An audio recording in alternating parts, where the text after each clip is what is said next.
Amira, welcome to the Personal Best podcast. Thank you. It's been a while since I've been a guest. I'm excited for this. Yeah, I know, because you host your own podcast and I know what it's like to kind of be on the other side. So I think it will be really fun to kind of ask you some questions today. But I want to start with you telling us a bit of your own journey and how you became the communication expert. And I guess the passion that kind of drives you behind that. I always giggle when everybody asks me this because I don't think there was like one moment. Yeah. And I think loads of the pieces of the puzzle one day fitted together and then it like made sense. So it's really easy when I look back now to say, okay, well, this happened and this happened. But when I was going through it, I didn't know that. So it's kind of a mixture of things. I'm like ex-corporate. I spent 12 years in financial services and a lot of it was as a learning development manager. So I think that's really helped me, shaped me, lent itself to like what I do now. But I think there's probably like three key areas in my life as to why there's three key pillars in the business as well. So I grew up in a mixed household with like two religions, two different cultures. And I would like to say, I think my mum and dad know I say this. I was like, do I say this publicly? I don't know. Like how not to communicate. Yeah. And how not to do it and when there's tension and how that kicks in and how do we resolve conflict. So there was a lot I think I just picked up really naturally from that home environment and then trying to figure out and find like my place with it. Then I walked into like career and working world and it was never my plan. I never set up to go into corporate world. It was literally the opposite to what I wanted to do. And whilst I'm always like really grateful for it, it just wasn't what I had on my radar. And then naturally you learn to work with different people. And I think there's just this expectation that you're supposed to know how to communicate. Yeah. And I think that third final piece of the puzzle for me, which is, I guess, for most of us, was relationships. And if you tracked my patterns or tracked how I behaved in each area of my life in those three key pillars, my communication was shocking. It was shocking. And I think, though, to the outside world, it looked like I was really confident and that I had it together. And that like dialogue inside my head would just be in overdrive all the time. And I think people viewed me as, oh, you're confident. And like Amira always says what she thinks, sometimes not in the best way or the most conducive way or the healthiest. And then I'd end up in a relationship and I'd be like absolutely mute. Like I would not say a word. I would not want to rock the boat. I would not say what I needed. So it's really been an evolution. If I had to say one word, it'd be an evolution. And I got to the point where pieces of those puzzles fitted together and I realised what do people tend to come and ask me for the most, and it was anything to do with like themselves, relationships, talking, communicating, conflict, and I was like, oh, it makes sense. Yeah. That's such an interesting journey, and I guess it does take a bit of self-awareness to realise how your communication is affecting those different areas of your life, whether it is family life or work or relationships. But you've said specifically that you focus on helping overgivers, overachievers and overthinkers, aka the listeners of this podcast. Do you sort of fit yourself into that category? And I guess why do you focus on those groups particularly? What are they struggling with when it comes to communication? Yeah, it's such a good question. And I think as well, especially as I've evolved, the business has evolved. And I hope that always stays the same. And so it's something I always come back to in terms of like, who are my people? Why are you in my community? Like, who is the type of person that I really attract? I'm going to answer your first question, like in short, when you said, does it represent you? Now I can easily say 100%, but I think if you asked me 10 years ago, I would have fought against it. I mean, like, I'm not an overthinker. I don't worry. Like, I've got it all together. And so when you say, like, why have I honed in on these types of people, or let's say the people that have these habits, I think as high achievers, on the outside, it looks like we've got it together. We know what we're doing. And whilst I love our drive and our ambition and that thing that keeps us going, it's not about getting rid of it, but it's also understanding where can that be a blind spot. And actually, where as a result do you then end up suppressing what you really need? And you then end up usually, everybody's different, but you usually end up tipping into, all right, well, how can I keep proving? How can I keep going? And we start to miss the bits of how do I be? Like, who am I as a human being? And I think we often think of communication as talking, but actually so much of it is linked to our identity, our boundaries, our self-worth. And I was I'm a typical type A. I don't really think that's a surprise to anybody. And so are a lot of my community. And so like you fall into that high achiever bracket, and it's actually like, where do we put the pause in, and how do you actually learn to communicate in a way that feels really, really good and authentic to you? Yeah. You're absolutely right that it's kind of that metaphor of, you see this like calm swan on the water, but underneath their legs are like kicking like crazy. And it's particularly with high achievers, it does seem like they're cool and collected and they've got everything figured out, but actually inside their own heads, it's chaos. And I really relate to that. I think often overthinkers will rehearse what to say, or will leave a conversation, then replay it in their heads. I do that all the time, even with this podcast I've been doing for quite a while now. How can you help people get out their own heads and feel a bit more relaxed when it comes to communicating, and particularly communicating what they want? Definitely. There's so many things going in my head as you ask the question. The first thing I want to say is, especially as you're an overthinker, you're so right. You explained it like beautifully. That dialogue in our heads is the thing that can honestly be the thing that feels the most crippling. A couple of things. I want to say, give yourself space to like make peace with some of those thoughts. So I am the biggest fan of journaling, and I always say it's really rare I force my clients to do anything, but / encourage them, because it's a busy brain and it's a busy mind, and you're working usually at like 1,000,000 miles an hour. And it's not the fact that you need to engage with every single thought, but sometimes it can be so all-consuming. If your brain is like that and your mind is like that, how the hell are you going to be able to communicate what you want? Yeah. How can you even know? Like, how do you know what's important to you, and what's actually like a fear or a doubt that actually, no, it's not valid. You can actually put it down. You don't need to hold on to it. So I always love to say, let's start with that, because it brings you a little bit of peace. And let's just break the myth. You do not need to spend like an hour journaling every day. Okay? Even if you did it once a week for 5 minutes, that's something. I also love as well with my clients, not everybody enjoys writing. So voice note yourself. Like, walk down the street, like just have 5 minutes on your own. And one of my clients this week, we've been working together for a few months, and said, Amira, I've not even looked at like my client notes. Like, I just can't find that time. And I was like, non-negotiable. Let's look at the next week and where we're going to build in that time. And so start small and actually allow yourself to just let those thoughts out in whatever way is going to work for you. The other thing as well, in terms of when you said, how do you get to the space from overthinker to being able to communicate what you need? Yeah. Practice is a huge part of it. I don't know if we talk about it enough, but practicing in really small, safe environments. So where are your relationships in your life that you feel the safest? Because if you don't communicate what you need right now, and I'm asking you to go into work tomorrow and go negotiate your pay rise that has been on your mind for the last 6 months, chances That's a are huge leap. yeah, you're not going to do it. Yeah. And you're not going to know where to start. You're not going to go how to. So your thoughts are really important. Brain dump those. Start small, practice. So I love when you said earlier, rehearsing. Let's take rehearsing and like put it to the side, and let's think about, how do we practice? There's no harm in writing things down and like having that muscle memory. So practice it. And it can be a slow journey, because you're trying to shift and change your habits and behaviors, but it works. And over time, you'll start to notice the difference. Yeah. Yeah. Those are such useful practical tips, because I think it's something everyone wants, is like just to be able to talk better and feel more confident. But without having the tools, like we don't really know how to do that. And something else that I'm quite interested in is how we can be more effective with communication. Like you said, it's not just talking, it's not just saying words eloquently. But I think often we get worried that if we try and be assertive, that we're coming across as aggressive, or if we're being direct, then we're not being respectful, or if you're asking what you want, it's like you're being needy or clingy. Like, how can we toe that line and like get the balance right? Yeah, it's probably the thing. I'm smiling because it's the thing that I talk about the most. There's like key things, and that's one of them. Most of us are not assertive. I'm just going to say that right now, because a lot of us haven't been taught how to be assertive. And even when you asked me at the beginning, like, how have you come to do what you do and why are you so passionate about it? I had to really figure it out the hard way. And I learned so many lessons and so many mistakes, and they were really uncomfortable.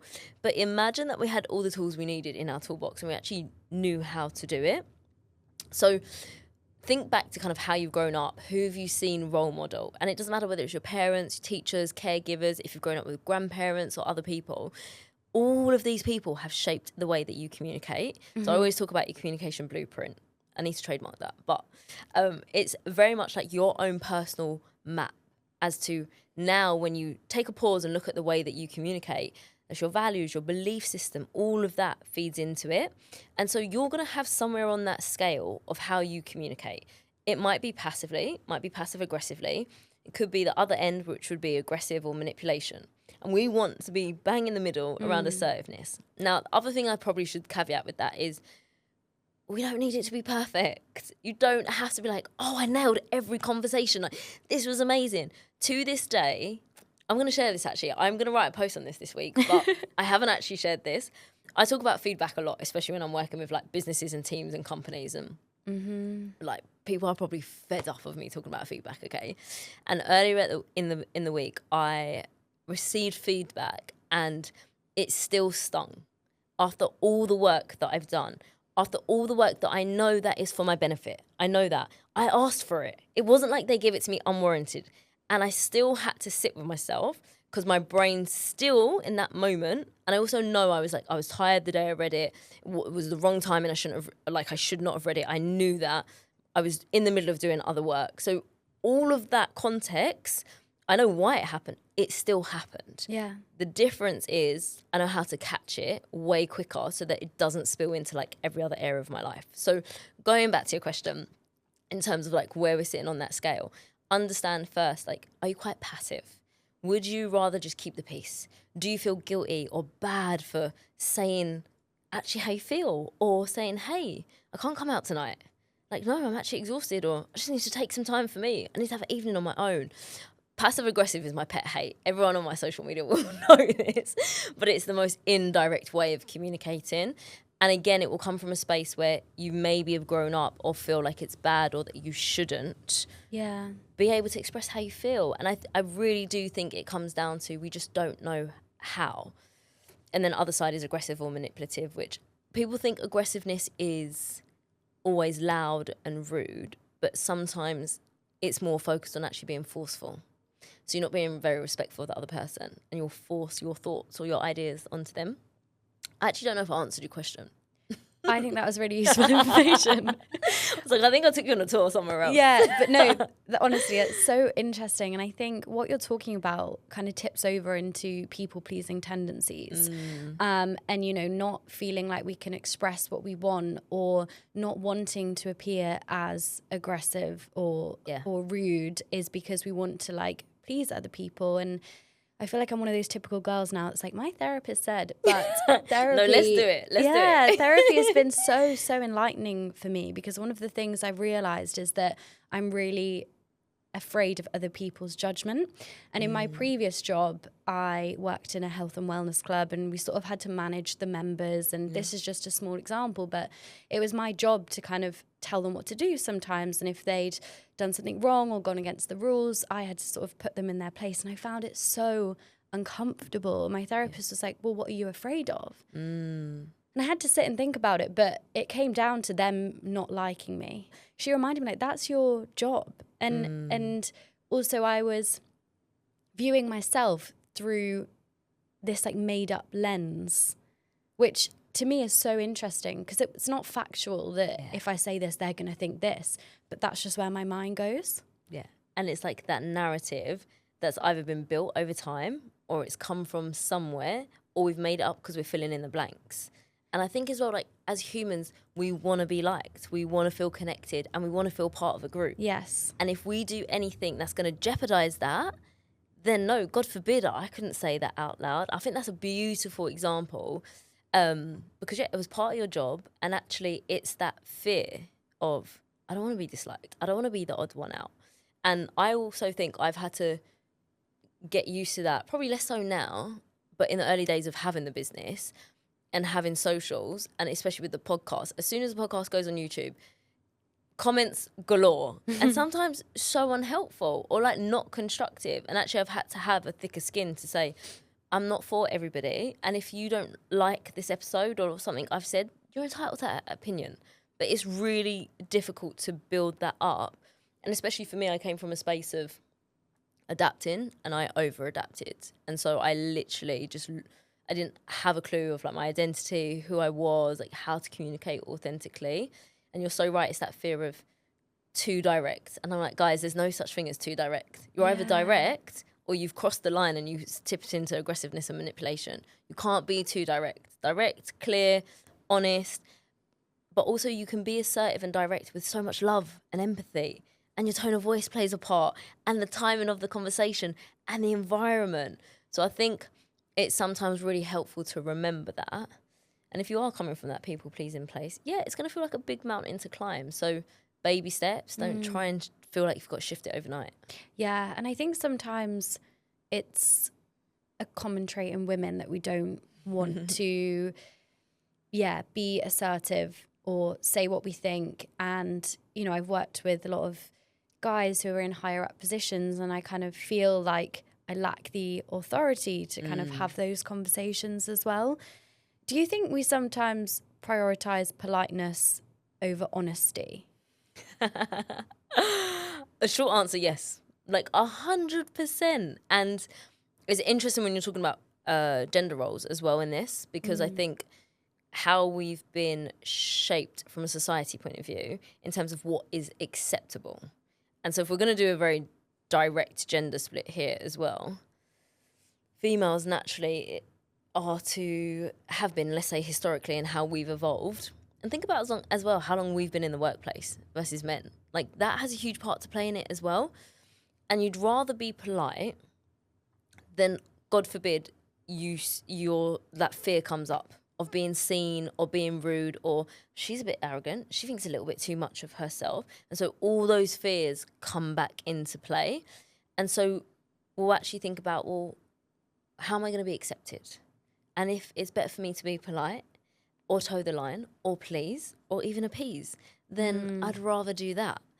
But what happens when we do that is you really miss that opportunity to build trust with somebody and a real deeper, meaningful connection. And I do feel, let's just say post-COVID, I think generally speaking, so many of us are like really craving connection, like real connection with people. And so I always say that only comes through the hard conversations, through the uncomfortableness. I had an uncomfortable conversation with one of my friends the other day. I still have to do it. I still have to practice it. I just like to think I do it a lot better these days. So yeah, definitely the politeness. I think it comes back to being part of that group and wanting to feel included rather than I'm the odd one out and I'm saying something that I shouldn't be saying. But I always love to ask the question, what's it costing you? Mm-hmm. What's it costing you by being polite? Instead of actually sharing something that might have upset you, might have hurt you. Maybe you've got a new boundary. We're changing and evolving as well all the time. And I think sometimes we forget that. Yeah. But actually, I think people who are honest and people who say what they think, that's such an attractive quality. And that does happen in the workplace. You know, those people who will speak up and give feedback and say what they think will probably get further in those jobs. And also my friends or like relationships that I've had, I really respect it when people speak their mind. And I heard some quote the other day that's like, if I can't trust your no, how can I trust your yes? Oh, and I love that. It's like if someone doesn't want to come to something and they just honestly say no, I respect that. Then, you know, they pretend that they really want to do it just to like please me. So actually I should frame that the other way around for when I feel like I need to put those boundaries in place sometimes. But it is hard, you're right.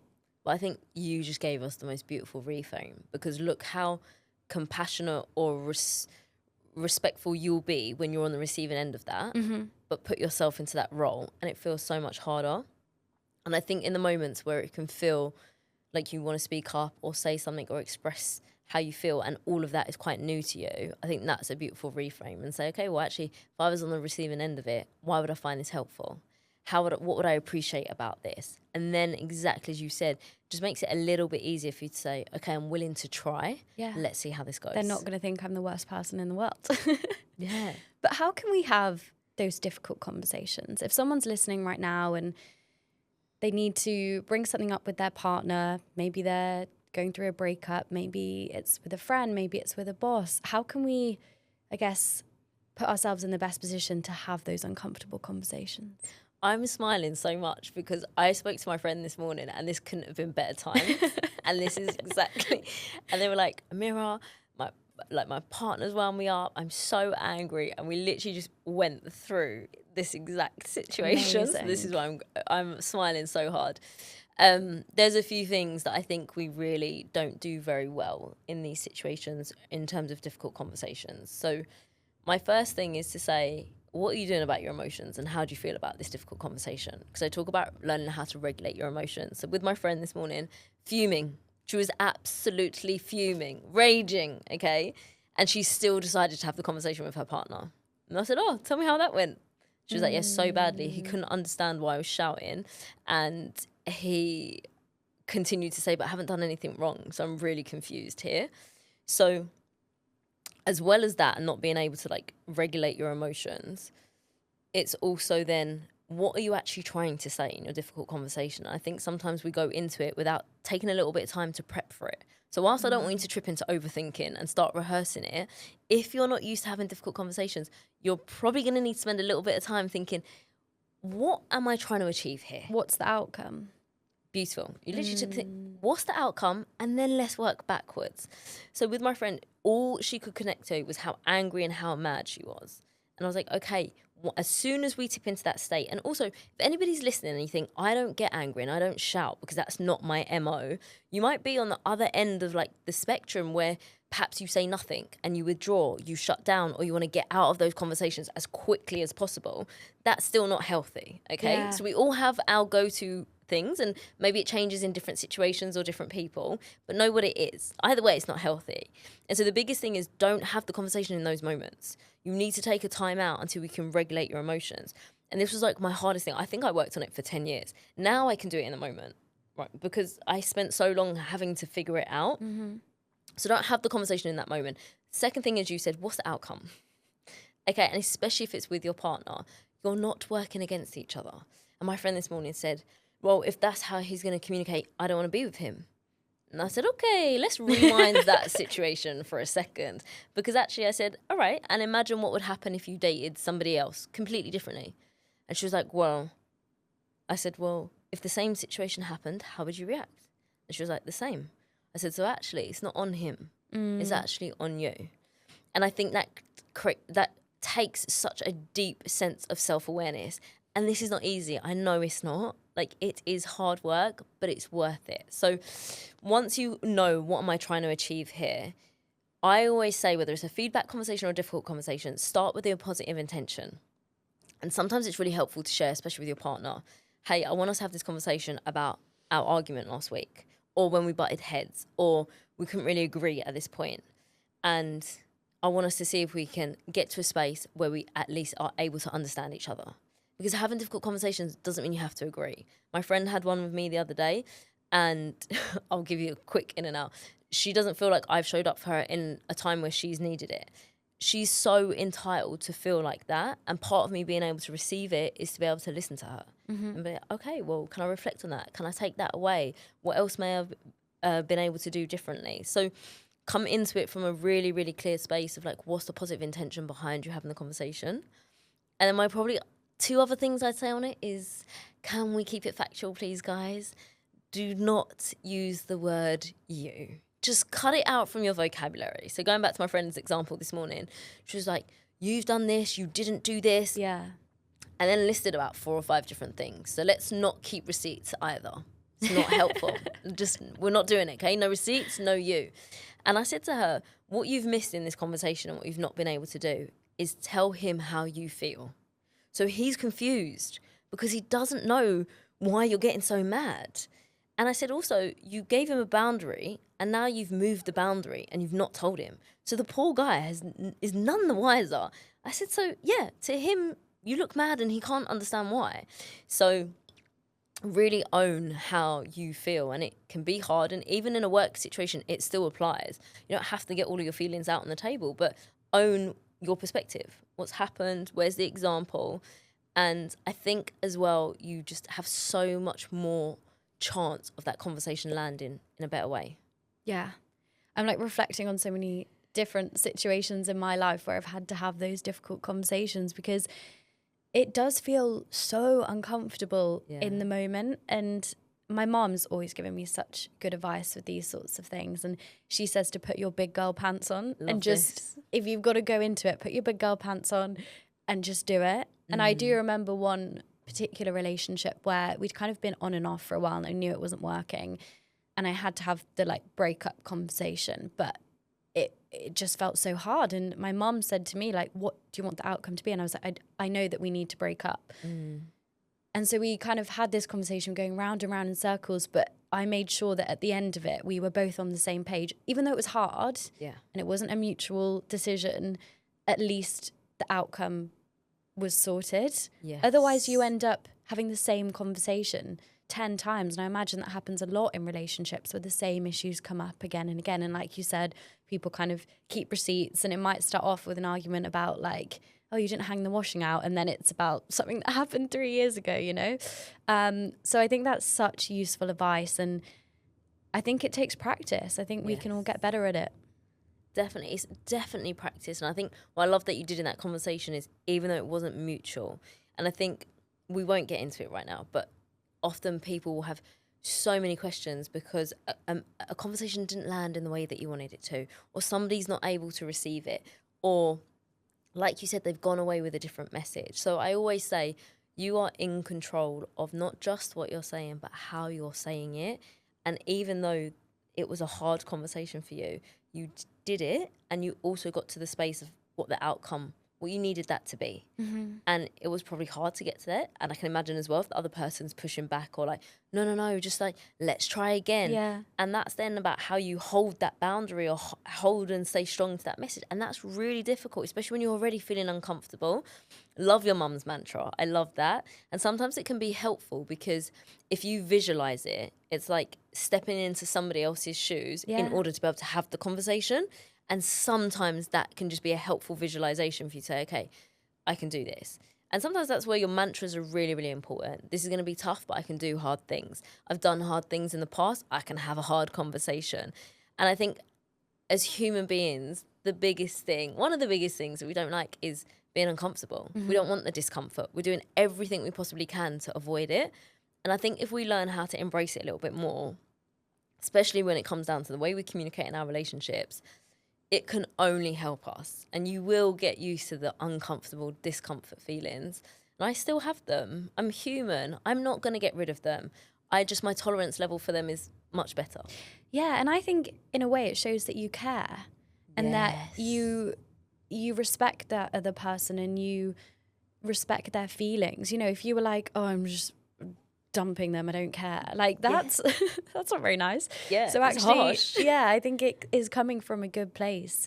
Taking care of your mental well-being is one of the best things you can do to become your personal best. That's why I'm excited about BetterHelp, the paid partners of this podcast. BetterHelp is on a mission to make therapy easier. For me, therapy was something I considered for a long time before finally taking the leap. At first, I wasn't sure what to expect, but just having a safe space to talk and unpack my thoughts has been a real game changer. But the biggest thing I've learned is you don't have to wait for things to be unbearable to reach out for help. Therapy isn't just for when you're struggling, it's also an amazing tool for personal growth, gaining clarity, and building confidence in yourself. BetterHelp is an online therapy platform connecting you with credentialed therapists from the comfort of your home. To get started, just fill out a quick questionnaire and you'll be matched with a therapist within as little as a couple of days. And if the first one isn't quite right, you can switch therapists anytime without any awkward breakups. If you're ready to give therapy a try, then head to betterhelp.com/personalbest and receive 10% off your first month of therapy. Now let's get back to the episode. Something I think that ties into this, which I know you've spoken about, is our different communication styles. Just wondered if you could explore that topic a little bit, because I think we're quite familiar with like love languages, but communication styles not so much. Yeah, definitely. I think some companies and workplaces focus on it and then some don't. And probably in our personal life, you're so right, we all jump at like love languages. So when it comes to your communication style, this is different to whether like you're communicating in an assertive way or a passive way or passive aggressive. And this is more around how do you like to get information across, and also how do you like to receive information. Some of us love detail Some of us want like as much information as possible, but also we want to know where it's come from. We want it backed up by theory and science and data. And some of us are like, oh my God, that is my worst nightmare. Just get to the point. And I always love working with teams on this because you can see it in a room of people. Yeah. Everybody's style starts to come out. Now, you might as well have a style where you're more focused on people and nurturing them and relationships, or you'll have a style where it's really around like expressiveness and your big ideas. And I always say they're my people that can really take people on a vision with them and on a journey and get people excited. So what tends to happen is we will have one or two dominant styles. Lots of us are blended, so you're not only ever going to have one. Some people are really balanced, but usually you'll find yourself in at least one or two of those as your dominant style. Now, the reason why it's so helpful to understand is because that's like your starting point to any of this. You need to understand, how do you like to communicate? How do you want people to communicate with you? Because as soon as you know that, you can start to play to your strengths, but you also have to understand where your blind spots are. Because I think the thing that's a misconception is we love to communicate with other people in the way we want.